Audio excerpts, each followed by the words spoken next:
देख रहे हैं इंडिया न्यूज। आपके साथ मैं हूं रचना। शुरुआत करते हैं सुपरफास्ट 100 की। नमस्कार, मैं हूं तान्या खन्ना। 22 मिनट में देश और दुनिया की 100 बड़ी खबरें आपको दिखाएंगे। शुरुआत पहली खबर के साथ।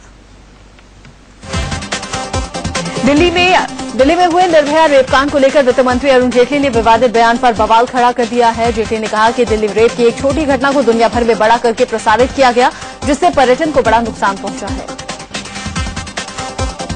One small incident of rape in Delhi, advertised world over, is enough to cost us millions of dollars in terms of lower tourism. Congress ने वित्त मंत्री के बयान की निंदा की। कांग्रेस ने अरुण जेटली के बयान पर सवाल उठाते हुए उनसे माफी मांगने की मांग की है। एनसीडब्ल्यू की सदस्य निर्मला सावंत ने वित्त मंत्री अरुण जेटली के टूरिज्म और निर्भया केस के जुड़े बयान पर प्रतिक्रिया देते हुए कहा, यह बेहद दुर्भाग्यपूर्ण और हैरान करने वाला बयान है। इसकी हर स्तर पर निंदा होनी चाहिए। निर्भया के माता पिता ने भी जेटली के बयान पर नाराजगी जाहिर की। निर्भया के पिता ने कहा कि इस तरह के बयान से अपराध करने वालों को बढ़ावा मिलेगा। वहीं निर्भया की मां ने कहा कि उन्होंने गैर जिम्मेदाराना बयान दिया है। मैं बहुत निराश और दुखी हुई हूं। बयान पर बवाल बढ़ने के बाद अरुण जेटली को सफाई देनी पड़ी। उन्होंने कहा, मुझे खेद है, मेरी स्पीच का गलत अर्थ निकाला गया। मैंने इस तरह का बयान नहीं दिया था। विवादित बयान पर सफाई देते हुए जेटली ने आगे कहा कि मैंने क्राइम से पर्यटन इंडस्ट्री को नुकसान के बारे में कहा था। किसी को ठेस पहुंचाना मेरा मकसद नहीं था। किसी को ठेस पहुंची है तो मुझे खेद है। जम्मू के आरएसपुरा सेक्टर में पाकिस्तान की तरफ से एक बार फिर से फायरिंग की गई। रात में आरएसपुरा के अब्दुलिया और कारोटाना पोस्ट पर पाकिस्तान ने भारी गोलीबारी की। पाकिस्तान की तरफ से मोर्टार भी दागे गए। बीएसएफ ने जवाबी फायरिंग की।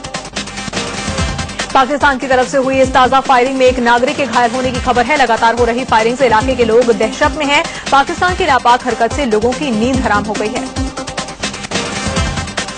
असम के गोलाघाट में हिंसा के बाद हालात में थोड़ा सुधार देखा जा रहा है। सुबह कर्फ्यू में ढील दी गई। लोग घरों से बाहर निकले और जरूरी सामान खरीदा। बीते मंगलवार को हुई हिंसा के बाद गोलाघाट में तनाव बना हुआ है।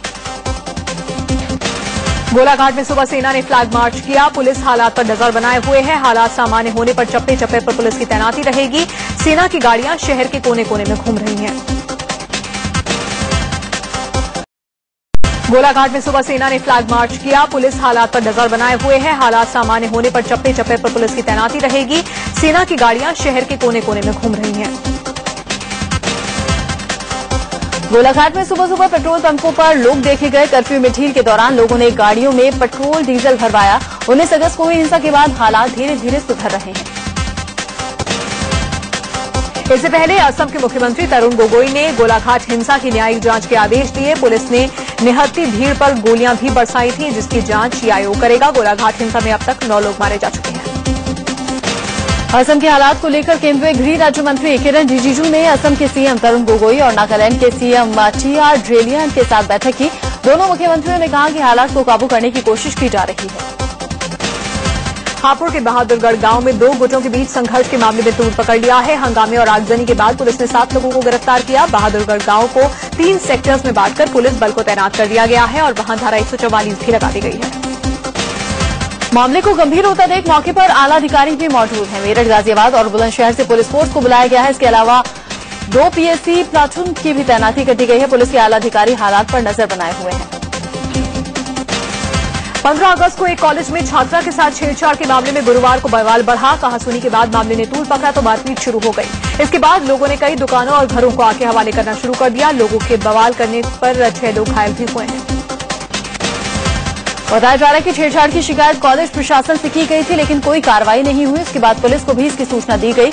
आरोप है कि थाने ने भी लापरवाही की। पुलिस इस मामले में थाना प्रभारी की लापरवाही की जांच भी कर रही है। जाने माने कॉमेडियन कपिल शर्मा और एक्टर एजाज खान के बीच एक राजस्थानी फिल्म के म्यूजिक लॉन्च के दौरान जमकर बहस हो गई, जिससे लोगों का ध्यान फिल्म की म्यूजिक लॉन्च में कम था। इन दोनों की बहस में ज्यादा था। बहस की शुरुआत दोनों के बीच किसी स्क्रिप्ट को बदलने को लेकर हुई। एजाज उनका एक शो टीवी पर नहीं दिखाए जाने से नाराज थे। मीडिया के सामने दोनों के बीच काफी देर तक बहस का दौर चला। इस बहस के दौरान कपिल शर्मा एजाज की बातों से बचते नजर आए। कुछ देर बहस होने के बाद कपिल शर्मा नाटकीय अंदाज में एजाज खान से गले मिल जाते हैं, लेकिन इस दौरान भी एजाज करते हैं जो तुमने किया वो गलत है। एजाज के मुताबिक उन्हें कपिल के show comedy nights with Kapil में बतौर गेस्ट बुलाया गया। उस एपिसोड को कपिल के कहने पर कट कर दिया गया था और टीवी पर नहीं दिखाया गया। ऐसा क्यों किया गया, इसका जवाब कपिल शर्मा ने नहीं दिया।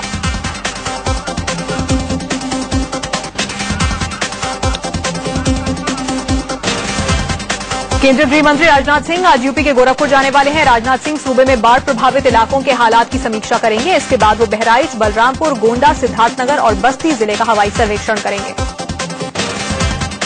यूपी में बाढ़ की वजह से हालात बद से बदतर होने लगे हैं। अलग अलग जिलों में आई बाढ़ से मरने वालों की संख्या 89 पहुंच चुकी है। पिछले 24 घंटे के दौरान बाढ़ की वजह से हुए हादसों में 7 और लोगों की मौत हुई। नेपाल से निकलने वाली नारायणी नदी ने कुशीनगर में कई इलाकों में तबाही मचाई है। खड्डा और सेवरही इलाकों में कई गांव बाढ़ में डूबे हुए नजर आ रहे हैं। प्रशासन से कोई खास मदद नहीं मिल रही है।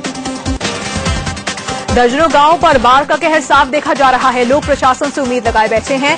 गांव को मुख्यालय से जोड़ने वाली सड़कें भी लबालब हो चुकी हैं। लोग जान जोखिम में डालकर इन्हीं रास्तों के जरिए आवाजाही कर रहे हैं।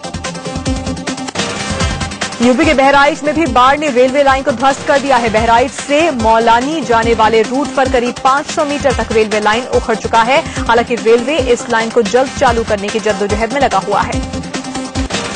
बिहार के नालंदा में बाढ़ की चपेट में आकर सैकड़ों गांव पूरी तरह से तबाह हो गए हैं। ये सारे गांव बाढ़ के पानी से लबालब भर चुके हैं। 15 ब्लॉक के सैकड़ों गांव में लोग दाने दाने के मोहताज हैं। ये सारे लोग अपने परिवार और बच्चों को लेकर सुरक्षित जगहों पर जा रहे हैं। इन गांवों को लोगों ने प्रशासन से मदद की गुहार लगाई है, लेकिन हालात जस के तस हैं। अब लोग खुद ही बाढ़ के पानी पर पुल बनाकर दूसरी जगहों पर निकलने का रास्ता बना रहे हैं।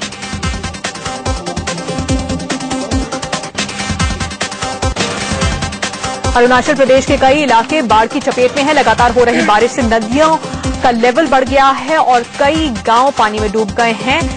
बाढ़ की वजह से लोगों के घर भी तहस नहस हो गए हैं।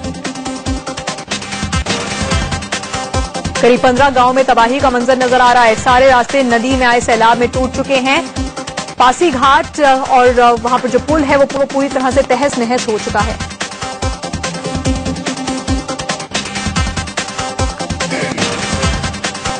दिल्ली के कई इलाकों में आज और कल पानी की सप्लाई नहीं होगी। न्यू ताहिरपुर इलाके में जलबोझ की पाइपलाइन की मरम्मत होनी है, जिसकी वजह से पानी की सप्लाई को बंद रखा जाएगा।